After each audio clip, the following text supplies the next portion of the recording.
തൊഴിലാളിയെ നോക്കാൻ പറ്റുന്ന ആ ഒരു ക്വാണ്ടിറ്റി ഉണ്ടല്ലോ, ഒരാളുടെ കീഴിൽ ഇത്ര പേര് പണി ചെയ്യാന്നുള്ളത്, അവരെ മാത്രം കൊണ്ടുവരിക. അല്ലാതെ കണ്ടവരെ മുഴുവനും കൊണ്ടുവന്ന് കഴിഞ്ഞാൽ നാട് നശിപ്പിക്കല്ല ചെയ്യണ്ടേ. ഒരുപാട് പേരെ കൊണ്ടുവരുന്നുണ്ട്. അങ്ങനെ ആയിരിക്കും. അല്ല, എനിക്കറിയില്ല. അല്ലാതെ വേറെ ഒന്നും അല്ലാതെ. ഒരു വിഷയം ഇവിടെ പറഞ്ഞത്, നമ്മള് പെരുമ്പാവൂരിന്റെ നെറേറ്റീവിന്റെ കാര്യം പറഞ്ഞു. നെറേറ്റീവ് മാത്രമല്ല, നമ്മൾ പറയുമ്പോൾ നമ്മൾ ഏത് രാജ്യത്തെ കുടിയേറ്റം ഉണ്ടാകുമ്പോഴും അവിടെയുള്ള ജനങ്ങളുടെ സേഫ്റ്റി, സെക്യൂരിറ്റി, അവരുടെ ക്ഷമ, ഈ കാര്യങ്ങൾ നോക്കുന്നുണ്ട്. അപ്പൊ ഞാൻ നേരത്തെ പറഞ്ഞ നമ്മുടെ കേരളം ആരോഗ്യ രംഗത്ത് നേടിയ നേട്ടങ്ങളെല്ലാം അതിനെ പിൻവലിക്കുന്ന രീതിയിൽ ഈ പറയുന്ന കുടിയേറ്റ തൊഴിലാളികളുടെ ഭാഗത്ത് നിന്ന് ഉണ്ടാകുന്നുണ്ടെങ്കിൽ, എന്നുവെച്ചാൽ കേരളം നിർമ്മാർജ്ജനം ചെയ്ത പല അസുഖങ്ങളും രോഗങ്ങളും കേരളത്തിലേക്ക് തിരിച്ചു വരുന്നുണ്ടെങ്കിൽ അതിനെതിരെ നമ്മളൊരു ജാഗ്രത പുലർത്തണ്ടേ? അതാവശ്യമായിട്ടുള്ള കാര്യമാണ്. ഇവിടെ പഞ്ചായത്തുകൾക്ക് അതിൽ വലിയ ബാധ്യതയുണ്ട്. ഈ ഇത്തരം കാര്യങ്ങൾ കുടിയേറ്റക്കാരെ സംരക്ഷിക്കുക, അവർക്കുള്ള വെൽഫെയർ പോലത്തെ അവരെ പദ്ധതികളിൽ വയ്ക്കാം. പക്ഷെ അത്ര ഒരു നീക്കം നമ്മുടെ ത്രിതല പഞ്ചായത്തുകൾക്ക് ഇല്ല. ഇപ്പൊ ഒരു അനധികൃത കെട്ടിടം ഉണ്ടെങ്കിൽ പോലെ അതില് പോലും നടപടി എടുക്കാൻ നമ്മുടെ ത്രിതല പഞ്ചായത്തുകൾക്ക് കഴിയുന്നില്ല. അത് വലിയ വിഷയം തന്നെയാണ്. സൊല്യൂഷൻ സജസ്റ്റ് ചെയ്യാം. ഞാനൊരു സൊല്യൂഷൻ സജസ്റ്റ് ചെയ്യാം. നമുക്ക് കേന്ദ്രസേന എടുക്കാം, ഒരു പാരാമിലിറ്ററിയെ ബഹുമാനപ്പെട്ട ഹൈക്കോടതിയിൽ വിട്ടു കൊടുക്കാം.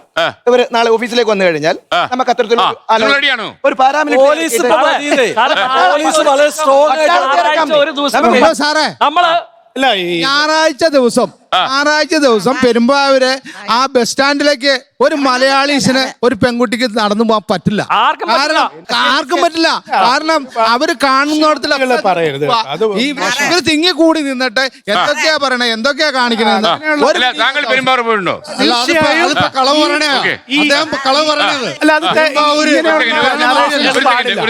അല്ല, ഞായറാഴ്ച മാർക്കറ്റ് എന്ന് പറയുന്ന അതിന്റെ ഒരു വൈവിധ്യവും അവിടുത്തെ ആളുകളുടെ എന്താ, ഞാൻ അവിടെ പലതവണ പോയിട്ടുണ്ട്. അതിൽ ഏറ്റവും ഞടുക്കുന്ന ഒരു കാര്യം എന്ന് വെച്ചാൽ അവിടെ ഈ ബ്രഹ്മപുത്രയിലെ ഈ ഉണക്കമീൻ വിൽക്കുന്ന ഒരു 3-4 വ്യാപാരികളുണ്ട്. അവരുടെ വ്യാപാര മുതലുകളെല്ലാം എടുത്ത് വലിച്ചെറിഞ്ഞ് ചവിട്ടി നശിപ്പിക്കുക എന്ന് പറയുന്ന രീതിയിലുള്ള ലോക്കലായിട്ട് ആളുകളുണ്ട്. ഞാൻ സാറിനോടൊരു കാര്യം വളരെ വ്യക്തമായിട്ട് ഞാൻ പറയാം. ശാരീരികമായിട്ട് ഉപദ്രവിക്കുക അല്ലെങ്കിൽ ഭീഷണിപ്പെടുത്തുക എന്നുള്ളത് ഇന്ത്യൻ ശിക്ഷാ നിയമപ്രകാരം തെറ്റാണെന്നുണ്ടെങ്കിൽ കേരളത്തിൽ മിനിമം ഒരു 5 ലക്ഷം കുറ്റകൃത്യങ്ങളെങ്കിലും ഈ മൈഗ്രന്റ് വർക്കേഴ്സിനെതിരെ നടക്കുന്നുണ്ട്. നടക്കുന്നുണ്ട്. ഈ പൊതുസ്ഥലങ്ങളിലെ തെറി വിളിക്കുക, ബസ്സുകൾക്കുള്ളിൽ അപമാനിക്കുക, അടിക്കുക, ചീത്ത വിളിക്കുക, ഇതൊക്കെ ബംഗ്ലാദേശിൽ എന്ന് പറഞ്ഞിട്ട് അടിച്ചു ഓടിക്കുക, സംഘടിതമായ ആൾക്കൂട്ട ആക്രമണം നല്ല. ഇത് തെറ്റാണ്. കൃത്യമായി ഇടപെടുന്നുണ്ട്. നെട്ടൂരിലെ ഈ പറയുന്ന ഒരു പറ്റം ട്രേഡ് യൂണിയൻ ആളുകള് ബഹുമാനപ്പെട്ട ഹൈക്കോടതിയിൽ ഒരു പെറ്റീഷൻ കൊടുത്തു. എന്താണ് അതിനുള്ളിൽ, ആ മാർക്കറ്റിനുള്ളിൽ അതിഥി തൊഴിലാളികൾ വരുന്നു, രജിസ്ട്രേഷൻ ഇല്ലാതെയും അത് വെച്ചുകൊണ്ട് തന്നെ വരുന്നു, അവരവിടെ വെച്ചിട്ട് ലഹരി ഉപയോഗിക്കുന്നതെന്നാണ്, അത് തടയണമെന്നാണ് ആവശ്യം. ജസ്റ്റിസ് ദേവൻ രാമേന്ദ്രൻ പറഞ്ഞെന്താണെന്നറിയോ? നിങ്ങളുടെ ലോക്കസ് എന്താണെന്ന് ചോദിച്ചത്. അതിഥി തൊഴിലാളികളാണ് നമ്മുടെ ബലം, നമ്മൾ ഇപ്പോഴത്തെ ശക്തി.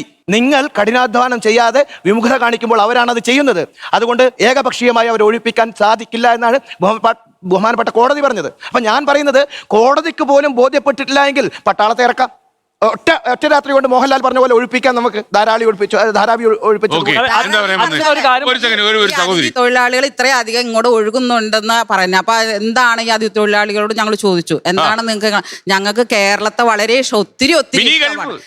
കേരളീയരെയും കേരളത്തെയും ഒത്തിരി ഇഷ്ടമാണെന്നാണ് പറഞ്ഞത്. അവർ ചോദിച്ചു വെക്കേ, അവരുടെ കുട്ടികൾ 10 നമ്മുടെ കുഴി മടിയാണ് ഇതിനൊരു കാരണം.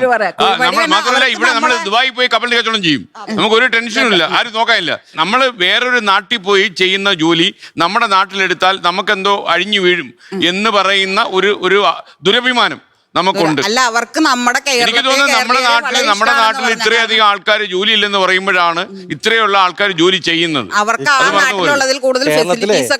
പറഞ്ഞാലും ഞാൻ ഒരു വീട്ടമ്മയാണ്, പെരുമ്പാവൂരുകാരിയാണ്. ഒരു പ്രായപൂർത്തിയായ ഒരു പെൺകുട്ടിയെ കൊണ്ട് ഒരു സന്ധ്യ ഒരു 5 മണി 6 മണി കഴിഞ്ഞ് കഴിഞ്ഞാൽ പെരുമ്പാവൂർ ടൗണിൽ കൂടി ഒരു കാരണവശാലും സമാധാനമായിട്ടോ അല്ലെങ്കിൽ സുരക്ഷിതമായിട്ട് എല്ലാ ദിവസവും സന്ധ്യ ആയി കഴിഞ്ഞാല് ഞായറാഴ്ച ഉച്ച കഴിഞ്ഞ് കഴിഞ്ഞാൽ ഒരു കാരണവശാലും പുറത്തിറങ്ങാൻ നിവൃത്തിയില്ലാത്ത അവസ്ഥയായിരുന്നു.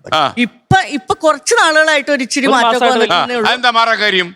അതിപ്പോ ഇവിടെ വന്നപ്പോഴാണ് എനിക്ക് മനസ്സിലായത്. കുറെ ആളുകൾ അതിനു വേണ്ടി ഇറങ്ങി തിരിച്ചു പുറത്തിറങ്ങാൻ പറ്റാത്ത അവസ്ഥയാണ്. സാറേ, പോലീസിന്റെ ഭാഗത്ത് വീഴ്ച ഉണ്ടായിരുന്നു.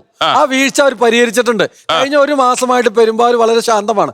നേരത്തെ ശ്രീജിത്ത് പറഞ്ഞത് കേരളത്തിലെ ഏറ്റവും കൂടുതൽ അതിഥി തൊഴിലാളികളുള്ളത് പെരുമ്പാവൂരല്ല, പെരിന്തൽമണ്ണയിലാണ്. കേരളത്തിലെ ഏറ്റവും കൂടുതൽ അതിഥി തൊഴിലാളി താമസിക്കുന്നത് പെരിന്തൽമണ്ണയാണ്. പക്ഷെ പെരുമ്പാവൂര് അല്ല, ഞാൻ പറയുന്നത് ഈ മയക്കുമരുന്നിന്റെ വിൽപ്പന വിൽപ്പനയൊക്കെ കൂടിയപ്പോഴാണ് ഇത്തരം ഒരു ശ്രദ്ധയിലേക്ക് വന്നത്. അതല്ലാതെ മറ്റു പ്രശ്നങ്ങളൊന്നുമില്ല. പിന്നെ പെരുമ്പാവൂർ ഞായറാഴ്ച ഭായിമാരുണ്ട്, സ്വാഭാവികമായിട്ട് അവര് ആയിരക്കണക്കിന് ആളുകൾ പ്ലൈവുഡ് കമ്പനികളിലും ഒക്കെ താമസിക്കുന്നുണ്ട്. അവര് ടൗണിലേക്ക് ഇറങ്ങുമ്പോൾ ഉണ്ടാകുന്ന ചില ഇഷ്യൂസ് അവിടെ ഉണ്ടാകാം. അപ്പൊ ഞാനൊരു അധ്യാപകനാണ്, ഞാൻ ശമ്പളം മേടിക്കുന്നത് പോലും ഈ അതിഥി തൊഴിലാളിയുടെ കുട്ടിയുടെ എണ്ണം വെച്ചിട്ടാ. നമ്മുടെ വീട്ടിൽ തൊഴിലെടുക്കണവരല്ലേ. വരുമാനം ഉണ്ടാക്കാൻ വേണ്ടി പ്രവാസികളായിട്ട് അന്യ നാട്ടിൽ പോയി ജീവിക്കുന്നുണ്ട്. അവർക്ക് അവരുടെ നാട്ടിൽ വരുമാനം ഇല്ലാത്തതുകൊണ്ടായിരിക്കും അവരിവിടെ വന്ന് ജോലി ചെയ്യുന്നത്. അതിനോടൊന്നും നമുക്കൊരു വിയോജിപ്പില്ല. അവർ ചെയ്തോട്ടെ, അവരുടെ പക്ഷെ അതിന്റെ പേരില് ഇവിടെ താമസിക്കുന്നവർക്ക് ജീവിക്കാൻ ബുദ്ധിമുട്ടുണ്ടാവുന്ന രീതിയിൽ അവർ നമ്മളോടൊന്നും ചെയ്തെന്ന് ഞാൻ പറയുള്ളൂ. എനിക്ക് വലിയ വലിയ കാര്യങ്ങളൊന്നും പറയാൻ അറിയില്ല. പക്ഷെ ഞങ്ങൾ സ്ത്രീകൾക്ക് സുരക്ഷിതമായിട്ട് പുറത്തിറങ്ങി നടക്കാനുള്ള ഒരു സാഹചര്യവും സംവിധാനവും നമ്മുടെ നാട്ടിൽ പെരുമാറുണ്ടാവണം. അത്രയും ഞങ്ങൾക്ക് പറയാം. അന്യസംസ്ഥാന തൊഴിലാളികൾ എന്നുള്ള നിലയ്ക്ക് അവർക്ക് വേണ്ടി ലോകത്തെവിടെയായാലും ഏത് സമയത്തും 24 വാർത്തകളും ഓഗ്മെന്റഡ് റിയാലിറ്റി പാക്കേജുകളും എക്സ്പ്ലെയിനറുകളും വിശദമായി കാണാൻ ഞങ്ങളുടെ യൂട്യൂബ് ചാനൽ നിങ്ങൾക്ക് സബ്സ്ക്രൈബ് ചെയ്യാം.